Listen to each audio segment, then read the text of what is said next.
Hello, I'm Martin Layton, and I hope this video review of week 1 helps you put a face and voice to the name. The forum responses for week 1 have been a real delight. For me, this is where the real life of online learning happens. It's been interesting to read of both your encounters with other animals and of the ways in which you're already advocates for them. Very much appreciate your compassion and your sense of hope. Steve and I have included lots of opportunities for you to extend your learning in the course, but don't think that you must read everything. My advice is not to worry about doing everything, but instead just to rest your attention where it feels the most appropriate. And we're going to leave the course open for a good while after its official end, so there'll be plenty of time for you to catch up on the things that you've only skimmed over. I think you'll find that each week has its own distinct pace as far as the material is concerned. Next week is quite content heavy, for instance, but week 4 is much lighter. Week 1 was about our relationships with other creatures, and the forum discussions reminded me of something by George Gorman that can be found in Quaker Faith and Practice.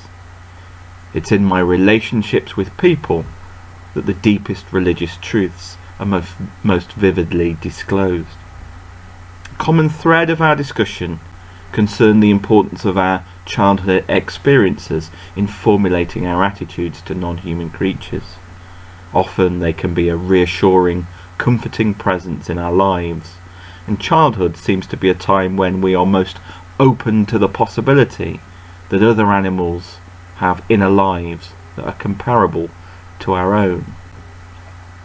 It was interesting to share some of the cultural stories about animals that we've encountered, and to examine how they either affirm or deny our intuition about them. At some point in our growing up, we're taught to ignore the needs of other species and so become indifferent to their sufferings.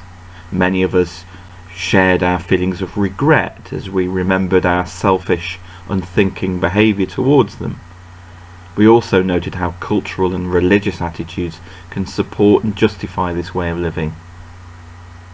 Many of us have had moments of realization when the disconnection between what we say about ourselves and the way we behave is revealed. In the Christian tradition, this is sometimes called an unveiling. Interestingly, the original meaning of the word apocalypse is unveiling. So this personal apocalypse, a new awareness of a deeper truth, changes our relationships and it deepens our sense of interconnection. The short passage by Henry Beston, which Helen shared, speaks of a similar understanding.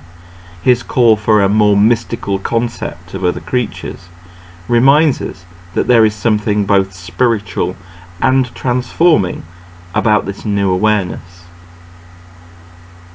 As well as our regrets over past behaviours, another common thread from our discussion was our sense of isolation. People with a concern for animal suffering often do not feel as if they are being taken seriously, and often they're treated as if their concern is of only secondary importance. But the tradition of animal advocacy within the Religious Society of Friends is a long one, but it's little known.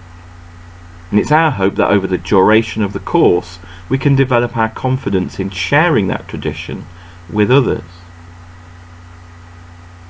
We have a special relationship with the creatures we invite into our homes. We love them, we find companionship with them, we grieve over the loss of them, we feel gratitude for their healing gift. And our encounters with wild or freeborn creatures are often deeply spiritual encounters.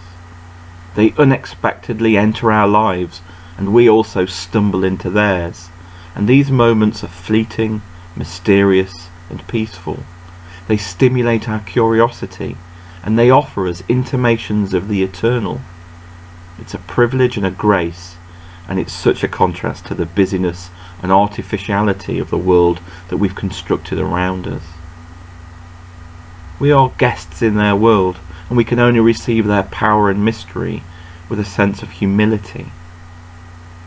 Even though much traditional religious expression is inadequate to convey this, there is something in these wordless encounters that might remind us of the stillness of expectant waiting we find in Quaker worship. A final thread of our discussion focuses on how we turn our spiritual experiences into concrete action, whether that is as encouragers of those taking their first steps to more animal-friendly living, or as creators and guardians of habitats in which all life can flourish.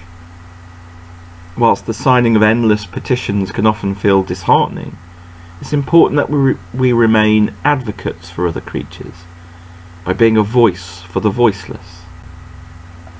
I link this to the idea of the servant leader first developed by Quaker Robert K. Greenleaf, and it reminds me of that oft-quoted instruction from George Fox: "Be patterns, be examples in all countries, places, islands, nations, wherever you come, that your carriage and your life may preach among all sorts of people and to them, and then you will come to walk cheerfully over the world, answering that of God in every one."